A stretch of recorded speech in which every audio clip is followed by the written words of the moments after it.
ಎಲ್ಲ ವರ್ಗ ಎಲ್ಲ ವರ್ಣಗಳ ಜನಸಮುದಾಯ ಬಸವಣ್ಣವರ ನೇತೃತ್ವದಲ್ಲಿ ಕೈಗೊಂಡಿರುವಂತಹ ವ್ಯಕ್ತಿ ಕಲ್ಯಾಣ, ಅದೇ ಸಮಾಜ ಕಲ್ಯಾಣ ಚಳವಳಿಯ ಸೃಷ್ಟಿಸಿದ್ದು ಈ ವಚನಗಳು ಅನ್ನುವಂಥದ್ದು.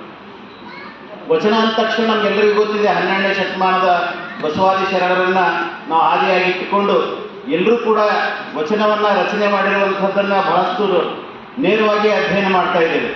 ಅವು ಜನಪರ ನಿಲುವುಗಳಾಗಿ ಹೇಗೆ ಇದ್ದಾವೆ ಅನ್ನುವಂಥದ್ದು ನಾವು ಅಧ್ಯಯನ ಮಾಡಬೇಕಾಗಿದೆ.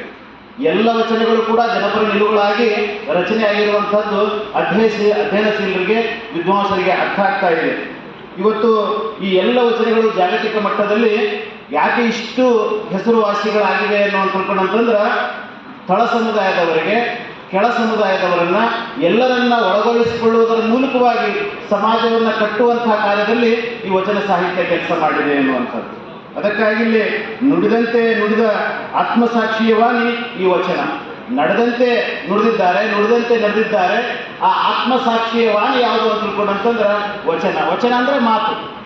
ಆ ಮಾತುಗಳನ್ನು ಇಲ್ಲಿ ನಾವೆಲ್ಲವನ್ನ ಪರಂಪರೆಯನ್ನು ಅಧ್ಯಯನ ಮಾಡಿದಾಗ, ಯೇಸುವಿನ ವಾಣಿಯಾಗಿರುವಂತಹ ಬೈಬಲನ್ನು ಅವಲೋಕನ ಮಾಡಿಕೊಂಡಾಗ, ಮೊಹಮ್ಮದನ ಉಪದೇಶವಾಗಿರುವಂತಹ ಕುರಾನವನ್ನು ಅವಲೋಕನ ಮಾಡಿಕೊಂಡಾಗ, ಬುದ್ಧನ ಬೋಧೆಯಾದ ತ್ರಿಪಿಟಕವನ್ನು ಓದಿದಾಗ, ಶರಣರ ಸಂದೇಶಗಳನ್ನು ಕೂಡಿರುವಂತಹ ವಚನಗಳ ಈ ಕೃತಿಗಳನ್ನು ಎಲ್ಲವನ್ನು ಅವಲೋಕನ ಮಾಡಿಕೊಂಡಾಗ ನಮ್ಮ ವಚನ ಸಾಹಿತ್ಯ ಬಹಳಷ್ಟು ಶ್ರೇಷ್ಠವಾಗಿರುವಂಥದ್ದು, ಜನಪರವಾಗಿರುವಂಥದ್ದು ಅಂತ ತಿಳ್ಕೊಂಡು ನಮಗೆ ಸ್ಪಷ್ಟವಾಗಿ ಅರ್ಥ ಆಗ್ತಾ